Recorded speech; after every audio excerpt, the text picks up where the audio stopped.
Is it possible to make a housing market crash prediction? Based on some of the real estate channels out there, I'd say no, because they've been predicting it for 3 or 4 years now. We're going to look at non-current loans, all mortgages that are 30 days late or later, and see if we can find a pattern when we go from 2000 to the end of 2023. Is there a best time to sell your home? Is there a best time to buy a home? And how long do you have to wait if you miss the best time? Hey there, Christian Walsh, real estate agent with Wire Associates. We've been helping the smartest buyers and sellers make the best data-driven decisions in this crazy market. But first, a quote from Robert J. Shiller. Yes, this is Shiller of the Shiller Case Home Appreciation Index. Don't let all these words scare you, I promise. The punchline is worth it, so stick around. Evidence of bubbles has accelerated since the crisis. Valuations in the stock and bond markets have reached high levels in the U.S. and some other countries, and valuations in the housing market have been increasing rapidly in many countries. Don't disagree with any of this. All this has been occurring despite a disappointing world recovery from the financial crisis, an increasingly tense international situation with deadly wars in Gaza, Iraq, Israel, Syria, and Ukraine, and a wave of potentially disruptive nationalist sentiment and political polarization in the US, Europe, and Asia. This completely applies to what we're dealing with right now. This is from his bestseller, Irrational Exuberance, and this is the preface to the 3rd edition, written in 2014. When I was listening to this audiobook on audible.com, I could not believe, I replayed this like 3 or 4 times, because this is almost identical to what we're going through right now. These words written in 2014, since then, the median home price has doubled in the past 10 years that these words were written. This shows you a super smart dude like Robert J. Shiller. He's looking at the market, trying to figure out things just like we are. And he runs one of the world's most accurate price indices. Crazy, crazy days for sure. Robert Shiller was writing that in 2014, and when he was talking about a financial crisis, he was talking about coming out of the global financial crisis in that quote. And yes, that was an absolutely unprecedented time. We are now taking a look at non-current loan data. I just used this in my foreclosure report. Make sure you check those out if you haven't. This data is from Black Knight and their mortgage monitor. This is December's from 2023 all the way back to 2000. And what we're looking at is total non-current loans. This is everything that's 30 days or more behind for mortgages. We don't even necessarily have a notice of default filed. So this is more accurate data, because when we're counting notices of default, trustee sale, REOs, the notice of default and the notice of trustee sale, we have to wait for the lender to file it. They may wait 500 days. The average foreclosure process from missed payment to REO sale, if it makes that far, is well over 800 to 900 days. So this is more accurate data to be able to see what is going on.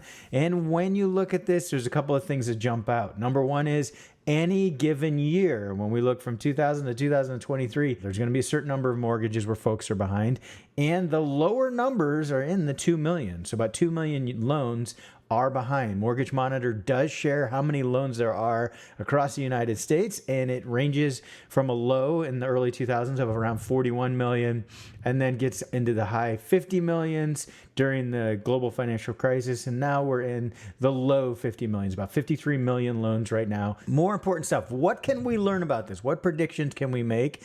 In this data, we can see there was definitely a problem when we look at 2006, 2007, 2008. So even as the global financial crisis was warming up or cooling off, whatever you want to say it, in the sense it was getting worse, the number of people who were behind on payments was continuing to skyrocket, and it didn't actually peak until we were into 2009. Now, we're going to show you where the median home prices shake out on this. Looking here, more recent years, we can see that we were in the 2 millions for non-current loans. We got this big spike in 2020. Most of you will recognize that was COVID, and we had the mortgage forbearance program. So there are quite a few people who stopped paying their mortgage preemptively. They could still afford it, but they went ahead and stopped because of the mortgage forbearance program. So that's why we see so many loans behind. But what's the good lesson out of this? Well, we had almost 4 million. We could see it going up, and then it dropped. people started making their payments again, or their loans were gone because they sold. So those are a couple of different ways to actually get back to current loans. Is you pay it off, you do a modification, you get back to being current on payments, or you sell the properties. Data like this is highly relevant because when we get these numbers here of huge non-current loans, we're going to see massive price reductions because we're going to have more inventory hitting the market. These are going to be short sales and these are going to be bank-owned properties. That is going to lead to major price drops, and that's what happened in the global financial crisis. Can you predict, looking at these numbers of non-current loans, can you make a prediction on where the median home price peaked? Is it back here? Or is it somewhere in here? We're going to show you right now. So you have two numbers here. One is the Case-Shiller index. It wouldn't be appropriate to not use the Case-Shiller index. And we can see the peak was July of 2006 for the median home price. The other one we see is the state of California median home price. So that was almost a full year later. May of 2007 is when we hit that peak. So that is when the median home price peaked and started to turn. What's interesting to see is it was basically we were getting to 4 million loans behind before we finally saw a peak at the national level. So once we started to go up and got somewhere between 3 and 4 million people behind, that's when prices peaked nationally. But California had more gas in the tank, for better or for worse, and they were actually able to make it almost halfway through the following year. So it was closer to 5 million people being behind on their loans. What's the lesson here? What are you going to learn from this? Well, when we start to see a massive increase in the number of people missing payments, that is when you as a seller should decide, look, things aren't looking good. Unless there's a modification program or a forbearance program that comes into play like we had in 2020, and that's why we were nervous. Remember, in 2020 at the beginning, before values went through the roof, we were nervous because people were missing payments. When you see those increases, that's when you have to start to wonder about selling. But what you see here is that what we have right now at the end of 2023 going into 24 is 2.12. We have a low number of non-current loans. So using non-current loan data, it doesn't look like we have to worry about a peak in pricing. Now, of course, there's other factors, affordability, interest rates, etc. But looking at non-current loans, it doesn't look like we have a peak. Now, can you predict where the bottom of the median home price market is, looking at where things are on this chart? Any ideas? I'm going to guess you probably didn't guess these numbers. So again, we have California and the Case-Shiller index. It was February, but it was February of 2009 when we hit the bottom for the median home price in the state of California.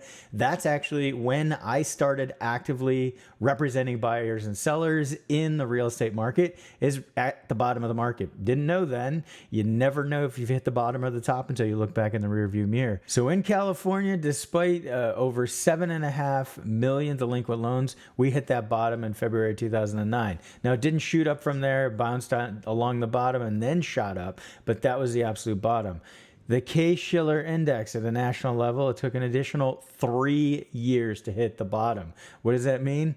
All real estate is local. While looking at global financial crisis data, we can see what looks like a good time to sell. It isn't quite as obvious looking at the non-current loans if it's a good time to buy. And again, that's a function of interest rates, inventory, affordability, and that doesn't necessarily show up for the non-current loan data as to when you should actually buy. Don't you dare try to time the housing market without talking to us first. Don't forget, we're real estate agents based in Southern California. And I bet you have one more question, and that is, if you missed the peak, how long did you have to wait in order to meet that price again? Well, we went ahead and added that number in too. For the Case-Shiller index, it was sooner. So the July 2006 peak price was met again in January of 2017. It was a longer wait in the state of California. You had to wait from May of 2007 to May of 2018 to match the former median home price high at the statewide level. So that was a long wait of 11 years in the state of California to match the median home price. So timing up a sale and a buy is very difficult, and you might have to wait a long time to match your price again. If you're digging our data, please subscribe to this channel and subscribe to our free weekly email newsletter so we can send these charts right into your email inbox. The next thing you need to know is in this video right here. Thanks for tuning in. This has been Christian Walsh, real estate agent with Wire Associates, and we can't wait to hear from you.